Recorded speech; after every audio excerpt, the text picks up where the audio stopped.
What is up, everybody? Today, trade cap for June 16, 2026. Intent to take one trade on Tesla. In this video, I'm pretty much going over, right, what the market did today, what I saw on Tesla, and what opportunities there were today, right?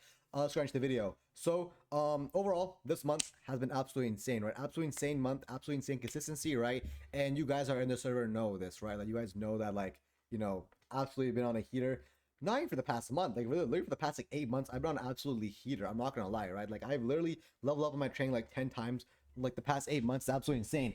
And the one thing I'm gonna tell you guys right now is that making your trading as simple as possible is the best thing you can do, right? Like not trying to take a trade every single day, right? Understanding there are days when the market is just not high probability, so I'm just not going to trade that day, right? And that's what really has helped me kind of not be so hasty into taking a trade every single day. Now I come into a day looking if I want to take a trade, if the market is good. And that's a mindset you have to have if you want to be long-term profitable, because if you're trying to take a trade every single day, not every single day has high probability market conditions, high probability trades. Even though we're looking at 10 to 12 names per day, all of them can be trashed, right? If the market's trashed, all of them can be trashed, right? Not every single day we see relative strength on names, right? Today there was on Tesla, but it's not every single day. Anyways, so not a big month overall, only $17,000 this month, but guys, the consistency absolutely insane, right? 77% trade win percentage, near 10% profit factor, which is literally insane, right?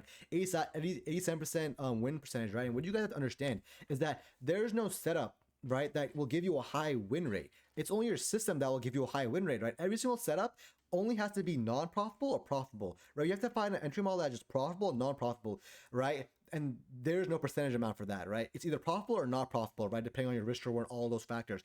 Otherwise, if you want a high win rate in a trading system, you have to have a system, right, that understands what is high probability, what is low probability. Is the trade I'm taking make sense? Is there higher time frame alignment, right? Do the levels like other strong buyers, the price act, like it's not just set up. I see this, I take this, like, no, there's also multiple things that if you want to have a higher winner, you have to understand, right?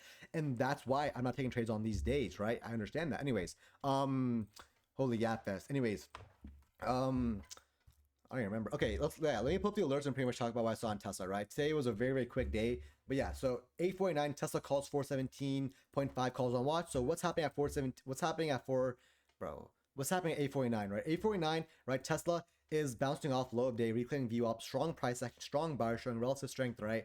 And so what's happening, right? So we're reclaiming this level right here. So what is this level right here? This is our previous day low level, right? That gets marked up by my indicator, right?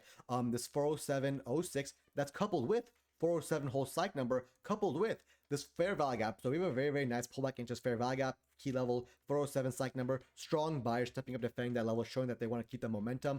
And yeah, so what I enter simply off the second pullback into this order block, right? Nice confirmation of this candle, enter at this candle at the end, right? Stop loss is simply going to be below this order block. And what I want to see, I just want to see a trend continue. I just want to see a trend continue and Tesla show strong buyers and show relative strength. And that's simply what I want to see. So 35% one candle, right? This was a little bit faster. Like usually I'll call out the trades when I enter, right? But when you kind of enter and you're up 35%, it makes no kind of sense to me calling it out. But yeah, Tesla above 412 can go crazy, right? Because 412 is at a higher time frame level that we need a break above. And honestly, I'll sleep the sauce right now, right? Where did I get the level from, right? Simply hourly time frame, right? Where's the level that we want to see buyers break above, right? It's going to be this green candle, this previous pivot level above. So we want to see buyers break above this level and close above for that momentum to our previous head level. So if we can break above that 412 level, what do you want to see happen? If you want to see a nice break above 412, right? A retest, strong buyers, and then you want to see momentum continuing to its previous head level. That's the most bullish scenario you want to see on this name, right? So that's what I want to see, and that's why I said that. So that 412 was a level I kind of want to see its break, right? That's why I kind of mentioned it, right? For Tesla above 412.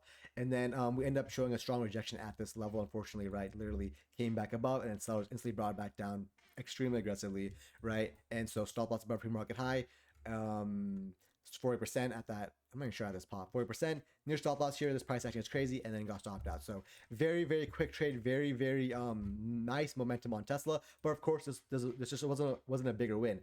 And I expected a bigger win on this trade, right? Like I know a lot of people also expected a bigger win, right? That this price action was looking very, very nice for that kind of bigger move. So I actually did end up holding a bigger amount of context for a bigger move, and that's why the P&L is so much smaller, right? This would be above a $3,000 a day, but because right the trailers got absolutely butchered, that's just what it is, right? And that's just how trading is, right?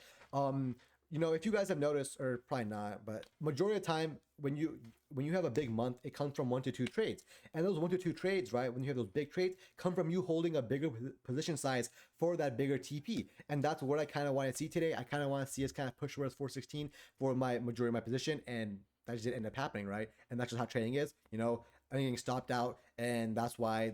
But the P&L is way smaller than it should have been, right? There should have been an easily above $3,000 trade, easily above $4,000 trade, but it is what it is. It is what it is. I think I talked about everything, right? Pretty straightforward day, right? Overall market, Amazon choppy. Today was a really bad day, honestly. Like the QQ spike, clearly bearish now, breaking below our pre-market low. Oh, what the heck? Yeah, no, we're pull back on the markets, right? Let me see the higher time frame on this, right? Huh. I mean, we're still technically bullish on QQ and SPY, right? If we can kind of show buyers in this fair value gap, then we're still technically still bullish, right? You want to see buyers stuff in this gap somewhere in here, but otherwise, right? Honestly, healthy pullback, right? You want to see pullbacks for that next leg up, right? Otherwise, price action wise, trash price action today, right? Amazon trash, Amazon.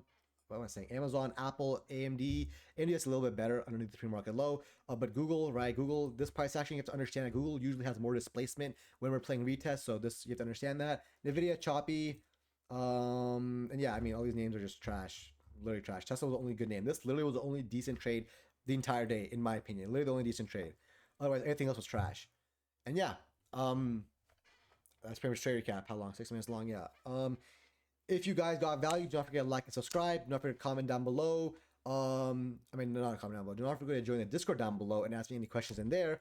Otherwise, that is a trade recap for June 16th.